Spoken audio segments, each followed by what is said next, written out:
J'ai connu un père, pour moi, c'est un grand frère, sur le plan de l'âge. Et j'étais aussi dans le Seigneur quand je l'ai rencontré. Mais pour nous, en Côte d'Ivoire, pour moi, il est devenu un père par rapport à l'onction qui était sur sa vie. Et plus tard, j'ai vu aussi cette onction-là se manifester dans ma vie. Je la vois en croisade, où on est capable d'arrêter par une parole la pluie, d'appeler la pluie, de menacer les sorciers qui font tomber la pluie. On était en pleine croisade à Bassam, les sorciers, les gens des onctions diaboliques qui font venir la pluie pour empêcher les gens de se convertir. Non seulement on a paralysé la pluie, après ils ont envoyé un esprit d'assoupissement. Moi-même je prêchais comme ça, je regarde, je vois mes guitaristes en train de dormir. Je dis, qu'est-ce qui se passe? Pris autorité dans le nom de Jésus. Nous serons confrontés à des guerres spirituelles comme ça. Et ils ont envoyé un petit moustique rentrer dans notre groupe électrogène, bousiller le groupe électrogène. J'ai déclaré une parole.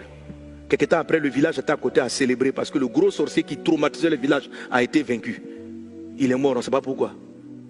Bref, parce que l'esprit de la prophétie agit. Parlons de cet homme de Dieu, Kakou Sévérin. Il me racontait de son vivant, le prophète Kakou, qu'il était dans un village, il prêchait la parole de Dieu. Et les sorciers encore ont appelé la pluie pour détruire la croisade. Donc ils font venir une pluie terrible là. Ils voient des nuages qui s'amoncellent et ils se lèvent. Ils pointent le doigt sur le ciel. Il dit, la pluie ne tombera pas jusqu'à ce que j'ai fini de prêcher la parole de Dieu. Et le vent qui était un vent mystique envoyé s'est dissipé dans le ciel.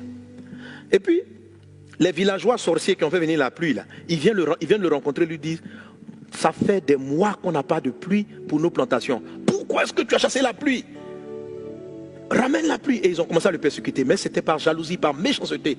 Et l'homme de Dieu dit, vous voulez la pluie? Mais il savait quel était leur esprit. Voilà ce qu'il leur a dit. Il dit, demain, j'oublie exactement l'heure. Il a donné l'heure, je ne sais pas, midi ou 11h, je ne sais plus. Il dit, à cette heure précise, il va tomber une pluie. Si cela n'arrive pas, c'est que je ne suis pas un homme de Dieu.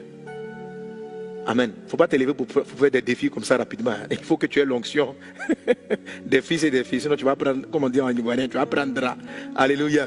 Le prophète Kakou Sévérin a déclaré cela. Quelques minutes, 20 à 30 minutes avant, aucune goutte d'eau. Les villageois ont commencé à rire. Voilà, tu n'as pas dit que c'est toi qui parles de Jésus, tu parles de Jésus. À moins 10, moins 5, les premiers nuages. À 11h, j'oublie l'heure, je ne sais pas si c'est 11h, midi ou 13h, mais à l'heure précise, la pluie est tombée sur le village. Tellement violente, même villageois sont venus demander pardon. Il faut que tu arrêtes la pluie maintenant, parce que maintenant ça va détruire nos plantations. Alléluia. Et je me souviens, dans la même période, l'onction était tellement sur lui. Il y avait une femme qui était en train d'accoucher et qui, dans son souffle d'accouchement, est morte. Et en mourant, elle a expulsé l'enfant, est sorti mort.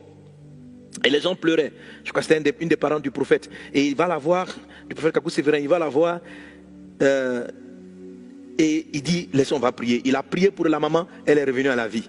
Quand elle est revenue à la vie, c'est quand elle revenait à la vie, qu'elle a poussé et l'enfant est sorti, mais il est sorti, il était mort. Et elle s'approche, et les gens disent, c'est pas la peine, l'enfant est mort. Si la maman est vivante, elle aura encore des enfants. Il dit non. Il a pris le bébé mort, il a prié pour lui, et Dieu l'a ramené à la vie. Dieu a ramené et la maman et l'enfant. La puissance du prophétique, Dieu va répandre. Le deuxième type d'effusion, c'est pas seulement le réveil, c'est sur les fils et les filles. Alléluia.